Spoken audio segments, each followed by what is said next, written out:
وادەی یەکەم هەنگاوی پێکهێنانی سێ لیوای پێشمەرگەی خۆبەخشی وەزارەتی پێشمەرگە کە بڕیارە ئەمریکا هەم مەشقیان پێ بکە هەم پڕچەکیان بکە لە نزیکبوونەوەدایە.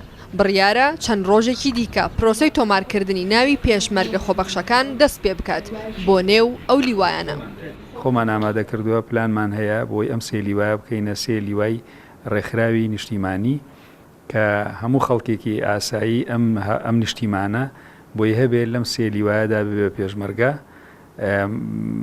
تەنها مەرجەکانی پێشمەرگایەتی تێدا بێ کە لە پاشان ئێمە لە ڕاگەیەنراوێک مەرجەکانی بڵاو دەکەینەوە ئەوەی کە پێویستە هەر کەسێک بێ و لە ڕێگەی بنکەی خۆبەخشی وەزارەتی پێشمەرگەوە وەردەگیرێن و مەشقیان پێ دەکرێت ڕێک دەخرێن.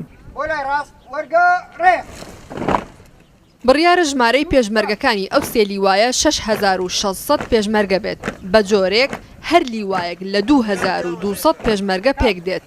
ئەو کەسەی وەک پێشمەرگەی خۆبەخش وەردەگیرێ دەبێت تەمەنی لە نێوان 18 بۆ 30 ساڵی دابێت. گەنجان لەسەر خۆناونووسکردن لەو لیوا خۆبەخشانەدا ڕای جیاوازیان هەیە. بەئیسی لۆی پەشمەرگە نام بنویسم و بچم دفاعەکەم چون نەفەقەت پیاگەلەتەنن دفاع بکەن ژینێ لە هەمتەنن دفاع بکەن بۆ کوردستان.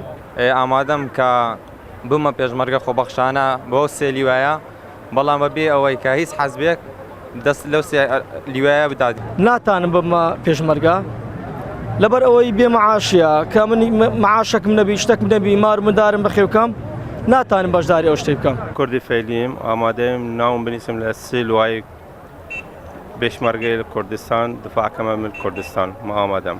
گوتەبێژ و بەرپرسی پەیوەندە دیبلۆماتیەکانی ئەمریکا لە هەولێر بەڕووداوی گوت لە چوارچێوەی هاوپەیمانەتی نێودەوڵەتیدا بۆ ڕوبەڕووبوونەوەی چەکدارانی داعش ویلایەتە یەکگرتووەکانی ئەمریکا وێڕای ئەوەی هەتا ئێستا بای زیاتر لە 180 ملیۆن دۆلار هاوکاری کەلوپەل و تەقەمەنی بۆ وەزارەتی پێشمەرگە گەیاندووە. هاوکات 18 ملیۆن دۆلار و نیوی بۆ کرێی گواستنەوەی کۆمەکی هاوپەیمانان خەرج کردووە. هەموو کەلوپەلەکانیش بە هەماهەنگی حکومەتی عێراق گواستراونەتەوە. لە بەردەوامی هاوکارە سەربازەکان بۆ هێزی پێشمەرگە ئەمریکا دەیەوێ سەرپەرشتی ئەو سێ لیوای وەزارەتی پێشمەرگە بکات لە ڕووی مەشق و پڕچەکردنیانەوە کە بڕیارە لە داهاتووی نزیکدا دابمەزرێ. فەرماندەی ئەو سێ لیوایەش وەزارەتی پێشمەرگە دەستنیشانی دەکات نەک ئەمریکا. پێکهێنانی سێ لیوای دیکە بۆ وەزارەتی پێشمەرگە لە کاتێکدا کێکەکانی 78 نەگرتوتەوە. ئەمەش وەک ئەو وایە پێشەوەی دیواری خانێک دروستکەی خەریکی داڕشتنی سەربانەکەی بی. کوردستان حەسەن ڕوودا و هەولێر.